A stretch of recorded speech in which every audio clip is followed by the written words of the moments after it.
Good morning. ప్రభువైన యేసుక్రీస్తు వారి పరిశుద్ధ నామములో అందరికీ శుభాలు. మరి ఈరోజు న్యూ అకాడమిక్ ఇయర్, నూతన విద్యా సంవత్సరం జూన్ 12వ తారీఖు నుండి ప్రారంభమవుతుంది కనుక అన్ని స్కూల్స్, కాలేజెస్ ఓపెన్ అయ్యే రోజు కనుక విద్యార్థులకు ఒక 5 సలహాలు, బిబ్లికల్ అడ్వైజెస్, వాక్యానుసారమైన ఒక 5 సలహాలు ఇవ్వాలని కోరుచున్నాను. ఎందుకంటే మాకు కూడా మా సంస్థలో స్కూల్స్, కాలేజెస్ అన్నీ కూడా ఈ రోజు నుంచే స్టార్ట్ అవుతాయి. మొత్తం అడ్మిషన్స్ అన్నీ. తల్లిదండ్రులు లేని పిల్లలకి ఫ్రీగాను, తండ్రి లేని పిల్లలకి హాఫ్ ఫీజుతోను మరి చాలా చక్కగా పెద్ద క్యాంపస్‌తో స్కూల్, కాలేజెస్ రన్ చేస్తున్నాం. మరి ఇక నూతన విద్యా సంవత్సరం అంతా కూడా దేవుడు దీవెనకరంగా మరి స్కూల్‌ని, కాలేజీని, హాస్టల్‌ని ప్రభువు నడిపించాలని మా విద్యా సంస్థల గురించి కూడా ప్రార్థన చేయాలని కోరుచున్నాను. అందరు విద్యార్థులందరికీ కూడా ఒక 5 సలహాలు ఇస్తాను. ఏంటి 5 వాక్యానుసారంగా అంటే, మొట్టమొదటిగా విద్యార్థి ఒక సైనికుని వలె స్కూల్లో గానీ, కాలేజీలో గానీ ఉండాలి. ఒక సైనికుని వలె అనే మాట ఎందుకు అంటున్నానంటే, యుద్ధంలో ఉన్న సైనికుడికి ఇంట్లో పరిస్థితులు గానీ, తన పొలం గురించి గానీ, తన వ్యాపారం గురించి గానీ ఆలోచన చేయడు. వన్స్ యుద్ధ రంగంలోకెళ్తే తను ఎదురుగున్న శత్రువే కనబడతాడు గానీ ఇంకోటి ఉండదు. Single focus. మొట్టమొదటి అడ్వైజ్ ఏంటంటే, హ్యావ్ ఎ సింగిల్ ఫోకస్. నిన్ను స్కూల్లో, కాలేజీలో జాయిన్ చేసిన నీ తల్లిదండ్రులు, ఎంతో కష్టపడి ఫీజు కట్టి నేను జాయిన్ చేసిన నీ తల్లిదండ్రులు, నువ్వు బాగా చదవాలి, ప్రయోజకుడు అవ్వాలి అనే ఒక్క ఉద్దేశంతోనే జాయిన్ చేశారు. నీకు కూడా ఒక్క ఉద్దేశమే ఉండాలి. Have a single focus. చదవండి ఆ మాట. తిమోతికి రాసిన 2వ పత్రిక 2వ అధ్యాయం 4వ వచనం. పౌలు భక్తుడు చెప్తున్నారు. సైనికుడెవడను యుద్ధమునకు పోవునప్పుడు తన్ను దండులో చేర్చుకొను వానిని సంతోషపెట్టవలెనని ఈ జీవన వ్యాపారములలో చిక్కుకొనడు. ఏ సైనికుడు కూడా, యుద్ధంలో వెళ్ళే ఏ సైనికుడు కూడా ఈ జీవన వ్యాపారం అంటే ఈ లోక సంబంధమైనటువంటి వ్యాపారాల్లో చిక్కుకోడు. ఓన్లీ తన యొక్క కమాండర్ చెప్పిన మాటను వినడమే అతని పని. కనుక ఒక విద్యార్థిగా నీవు చదువు తప్ప వ్యర్థమైన డైవర్షన్స్‌కి వెళ్ళొద్దు. అన్నెసెసరీ డైవర్షన్స్‌కి వెళ్ళొద్దు. వెళ్తే నీ లైఫ్ నువ్వు పాడు చేసుకున్న వ్యక్తి అవుతావు. రెండవ సలహా, నీవు ఏ చదువు చదివినా నీ బెస్ట్ నువ్వు ఇవ్వి. కష్టపడు. కష్టపడకుండా ఫలితం ఆశించడం అనేది యేసుప్రభు అంగీకరించారు. ప్రసంగి గ్రంథం 9వ అధ్యాయం 10వ వచనం. చేయుటకు నీ చేతికి వచ్చిన ఏ పనైనను నీ శక్తి లోపం లేకుండా చేయుము. ఈ మాట ప్రసంగి 9:10లో నీవు చదువుకోవడానికి ఇప్పుడు నిన్ను దేవుడు ఒక విద్యార్థిగా నిన్ను పెట్టాడు. నీ శక్తి లోపం లేకుండా చదువు. అన్‌కాంప్రమైజ్డ్‌గా, బద్ధకించకుండా. అది రెండోది. మొట్టమొదటిది హ్యావ్ ఎ సింగిల్ ఫోకస్.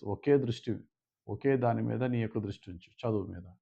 రెండవది నీ బెస్ట్ ఇవ్వి. నీ శక్తి లోపం లేకుండా కృషి చేయి. మూడోది నువ్వు డైవర్ట్ అవ్వకుండా ఉండాలంటే నీవు ఎవరితో స్నేహం చేస్తున్నావో వారిని చాలా జాగ్రత్తగా చూస్ చేసుకో. మంచి స్నేహితులతో సహవాసం చేయడానికి చూజ్ గుడ్ ఫ్రెండ్స్. అంటే గుడ్ అంటే ఏంటి అంటే క్రైస్తవులు అవ్వాలి, లేకపోతే మా చర్చోళ్ళు అవ్వాలి కాదక్కడ. మంచి వ్యక్తిత్వం, జ్ఞానవంతంగా నడిచేవారు. మహాజ్ఞాని సొలొమోన్ అంటున్నారు సామెతల గ్రంథం 13:20. జ్ఞానుల సహవాసము చేయువాడు జ్ఞానము గలవాడగును, మూర్ఖుల సహవాసము చేయువాడు చెడిపోవును.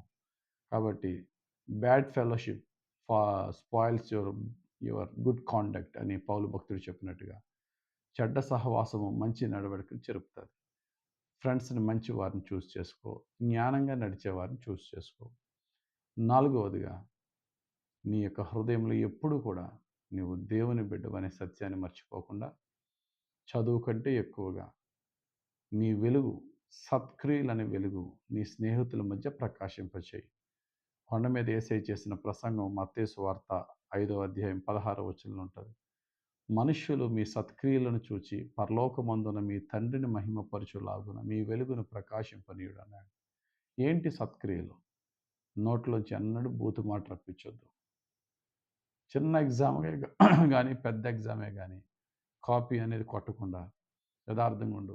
You should be something different than others in your righteousness and in your modesty. నీ ప్రవర్తన అంతటిలోనూ, నీ యొక్క సమస్తమైనటువంటి క్యారెక్టర్‌లోనూ యేసయ్యను చూపించు. యేసయ్య సాక్షిగా బ్రతుకు. లాస్ట్ అండ్ ఫైనల్ ఐదవది, డు నాట్ ఫియర్, భయపడొద్దు. 10థ్‌లోకి వచ్చేసావా? ఇంటర్మీడియేట్‌కి వచ్చావా? లేకపోతే ఎంసెట్టా? లేకపోతే నీటా? భయపడొద్దు ముందు. దేవుడిస్తున్న అష్యూరెన్స్. యెషయా గ్రంథం 41:10. నీవు నా దాసుడవనియు నేను నిన్ను ఉపేక్షింపక ఏర్పరచుకుంటున్ననియు నేను నీతో చెప్పి ఉన్నాను. నీకు తోడై ఉన్నాను, భయపడకు. నేను నీ దేవుడై ఉన్నాను, దిగులు పడకు. నేను నిన్ను బలపరుతును, నీకు సహాయం చేయువాడును నేనే. నీతి అను నా దక్షిణ హస్తంతో నిన్ను ఆదుకున్నాను. నిన్ను విడిచిపెట్టను. ధైర్యంగా ఉండు. దేవుడు ఎష్యూరెన్స్ ఇస్తున్నారు. కాబట్టి 5 విషయాలు జ్ఞాపకం చేసుకోండి. మొట్టమొదటిగా సింగిల్ ఫోకస్ ఎడ్యుకేషన్, చదువే. రెండవదిగా నీకెంత తెలివి ఉంటే అంత తెలివితో కష్టపడు. కృషి లోపం లేకుండా కష్టపడు. మూడవదిగా నీ స్నేహితులు ఎవరితో సహవాసం చేస్తున్నావో జాగ్రత్తగా ఆలోచన చేసి జ్ఞానవంతంగా నడిచే వారితో సహవాసం చేయి. 4, నీ యొక్క జీవిత కాలంలో చదువు కంటే ఎక్కువ క్రీస్తు సాక్షిగా నీ మంచిని అందరూ కూడా నీ మంచి ద్వారా యేసయ్యకి మంచి పేరు తెచ్చే విధంగా జీవించు. 5, దేనికి భయపడొద్దు. ప్రభు నీకు తోడున్నాడు. దేవుడి మాటలు దీవించి మనందరి జీవితంలో మరి ముఖ్యంగా విద్యార్థుల జీవితంలో ఫలింపజేయనుగాక. ఆమేన్. పరిశుద్ధుడా నా తండ్రి, ఈ నూతన విద్యా సంవత్సరంలో ప్రతి విద్యార్థిని నీ భయభక్తులతో విశ్వాసంతో నడిపించి అయ్యా చదువు మీద ఫోకస్ చేయుటకును నైనా తనకున్న జ్ఞానముతో కష్టపడి చదువుకున్నటకును ఏ విధమైన డైవర్షన్స్ లేకుండా మంచి స్నేహితులు కలిగి ఉండుటకును నీ సాక్షిగా బ్రతుకుటకును ప్రభా నీ యొక్క ధైర్యం కలిగి ముందుకు సాగుటకును నీ పరిశుద్ధాత్మను నడిపింపు. ఈ వాక్యం విని వాక్యాన్ని అంగీకరించిన ప్రతి విద్యార్థికి కూడా నీవే దయచేసి నీ బిడ్డలందరినీ దీవించమని యేసయ్య పుణ్యనామంలో ప్రార్థించి వేడుకొంచున్నాం తండ్రి. ఆమెన్. తండ్రి యొక్కయు కుమారుని యొక్కయు పరిశుద్ధాత్మ దేవుని అభిషేకం ఈ నూతన విద్యా సంవత్సరంలో ఎవరైతే నూతన క్లాసెస్లో ప్రవేశిస్తున్న విద్యార్థులు వారందరికీ మనందరికీ తోడుండి దీవించునుగాక. Amen. God bless you. Have very blessed day.